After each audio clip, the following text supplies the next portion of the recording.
Guys, Chris here, back with the Xiaomi Mi 8, and thanks for all your comments on my unboxing video, which I went into quite a bit of detail with Xiaomi's new mobile phone.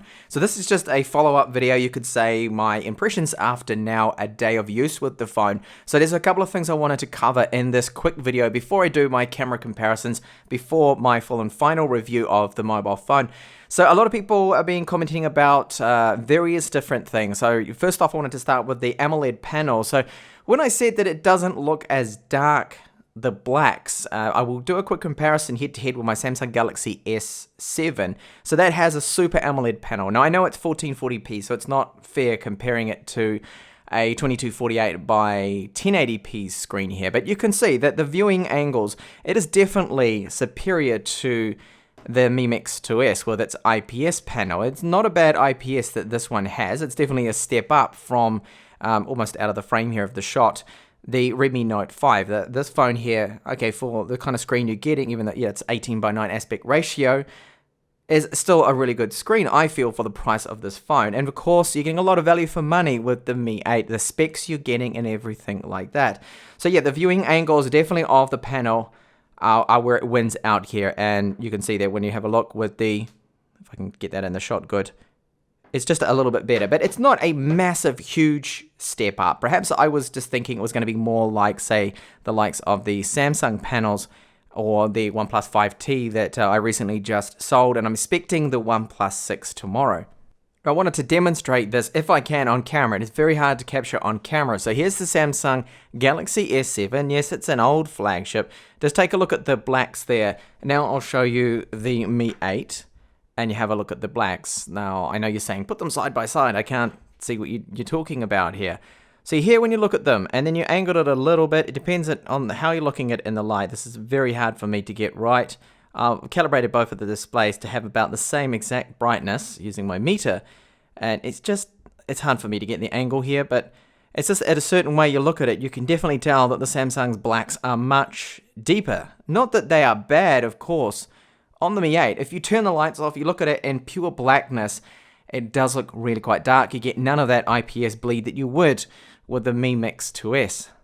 Now, when you hide the notch, which I've done here, you get the black along the top, and at certain angles, about here or so, you can see the difference in the blacks.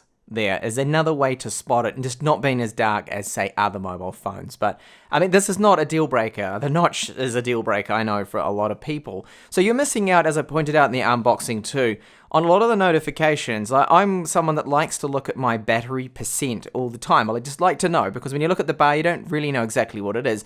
So now you always have to swipe down for the toggles there. Then you can see clearly, oh, it's at 20% battery life.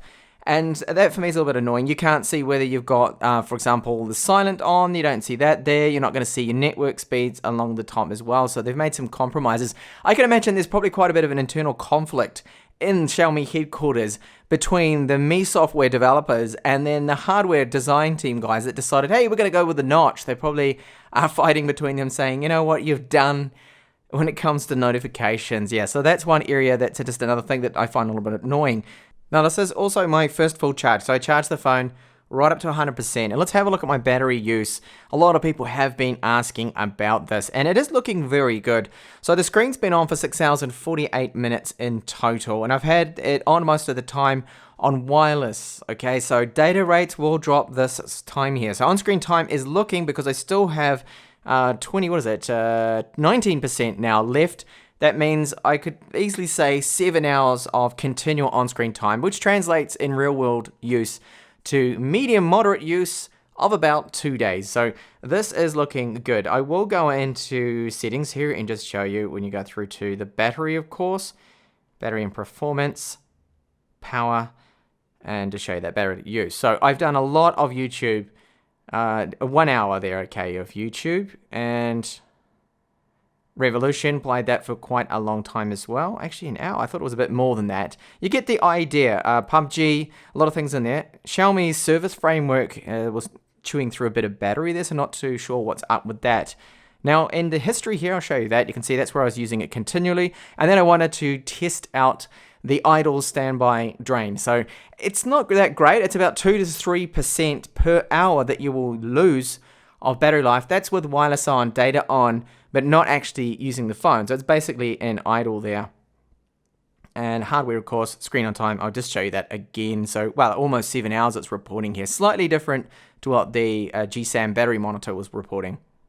So yes, battery life is good for the 3,400 milliamp hour battery that this has in it. I mean, it's not 4,000 milliamp hours, which I feel would have been ideal. Now, one other thing that's a little bit bothersome too with Xiaomi is that we've still got Widevine level 3 support here. And what that means is when it comes to things like Netflix, we're only going to get, in fact, just SD. So we're not going to have HD movies on here. You cannot have that HD Netflix. So that is a real shame. I don't know whether they're going to end up fixing that ever in their ROMs, that they're going to add support for that. Hopefully they will in the near future. Now to comment on call quality, I know people have been asking about that, oh, you reviewers never talk about the call quality. I always mention it in my reviews, or at least I should. I've placed a few calls, not on this first charge, but when I first got the phone, I called a few people, and it sounds fine to me, but it doesn't sound as good as my Samsung Galaxy S7, the earpiece I've noticed. It's just, maybe because it's a little bit small, it just sounds a little bit tinny, but apart from that, no complaints. And of course, we don't have a 3.5mm headphone jack, but I used an adapter I have, and the Type-C audio out sounds good. I mean, it's loud, it's crystal clear, there's no static, there's no interference, which is great there. But the other thing to complain about with the sound quality is that, of course, videos that you record on this phone, the video footage is not good at all because of the audio. The audio, I posted on my hands-on. I see the audio sounds, what was my comment? Scratchy. And that's the best way to describe it. It's a little bit muddy, it's scratchy. It's not great. So they're not using high-quality mics in this. The same goes for the Mi Mix 2S. The same exact problem. I don't know what Xiaomi are doing here. What is really interesting to note, if you have a look at my comparison between the Mi Mix 2S camera and then this right here, the Redmi Note 5, you'll find that actually the Redmi Note 5 has better microphones or better audio recording quality than its flagships, which to me is absolutely ridiculous. Xiaomi are doing something terribly wrong here. Why are they not fixing that? Now, I also had some comments about the GPS. Okay, we've got the fancy dual GPS. So quite a few people, well, about 5 or 10 in total, mentioned about the GPS that, first off, it's my fault that I had it in my pocket, that I was indoors testing it. I mean, that's not the case. I don't do things like that. Why would I make the GPS intentionally look bad? I mean, that's just dumb. I don't know whether you're trolling me or you're just extreme fanboys. Probably extreme fanboys. So one guy pointed out that you need to enable the special dual GPS function, otherwise it will not work. What setting? There is no setting for that in here. I'm pretty sure you don't even own the phone. So yeah. Anyway, it's set on to high accuracy, as you saw. In fact, I've never changed that. It's always on the default. And I had it connected up. I even used GPS Test to update the AGPS, which that grabs information of where exactly satellites are. And I still cannot get it any better than about 8 meters of accuracy. Then it jumps up to 16 and stays at 16. So some other guy commented as well that it's my phone. It always seems to be the case. Yes, I always get a faulty phone with problems. It's me. It's just a bug I feel that Xiaomi have and they need to fix. It's apparently meant to work really good, but once that's fixed, I will probably test that out and go for a hike or go on a mountain bike trail and compare that to my other Snapdragon 845 devices. So there have been some valid questions, quite a lot of good questions. Now the comments are really actually very good in my channel. I'm quite happy with them. So people asked about the notch. Are you going to see the notch when you game? So no, typical 16:9 content will hide the notch. And this is PUBG on the high settings that I can do. So high visuals and the high frame rate. And it is super smooth. This is really fast. It's good. It's exactly like the Black Shark. Between the Mi Mix 2S, the Black Shark, and this phone here, gaming performance, without loading up a synthetic benchmark, is identical. So yes, it is early days here with the Mi 8 for me, but I can already see that this is a good phone. You are getting a great spec for the price, and that is really the focus, I believe, of this phone. That's what it is. Okay, they followed the trend of the notch. That's very debatable. So you got a great spec, but it doesn't, to me, seem like a great phone so far. It's just a little disappointing and a very unnecessary release, I feel, because I think a lot of people would agree with me here that they've dropped features that they had in the Mi Mix 2S. So that's got a front-facing loudspeaker. This hasn't. This has wireless charging. This hasn't. So they could have kept those features. They could have just released the Explorer model, which I feel would have been a better move from them. Just release the Explorer model with its fingerprint reader, with the proper 3D face unlocking and tracking. It's going to be a lot more secure than 2D, of course. And that to me is where I feel they've made a bit of an error, that it's an unnecessary release. So a lot of people have been saying to me, there has been some more comments, yet again, those extreme fanboys saying, I buy Xiaomi tech just to hate on it. Now, obviously, you haven't seen my other videos, you haven't followed my channel for long enough, and that's just absolutely ridiculous. I wouldn't go to the trouble of reviewing their tech, spending my own money just to hate on it. It's obvious, isn't it, that I am a fan of Xiaomi. I'm never hidden that fact that I am. And where I feel they're really good at is devices like this. So budget devices. So this is the Redmi Note 5.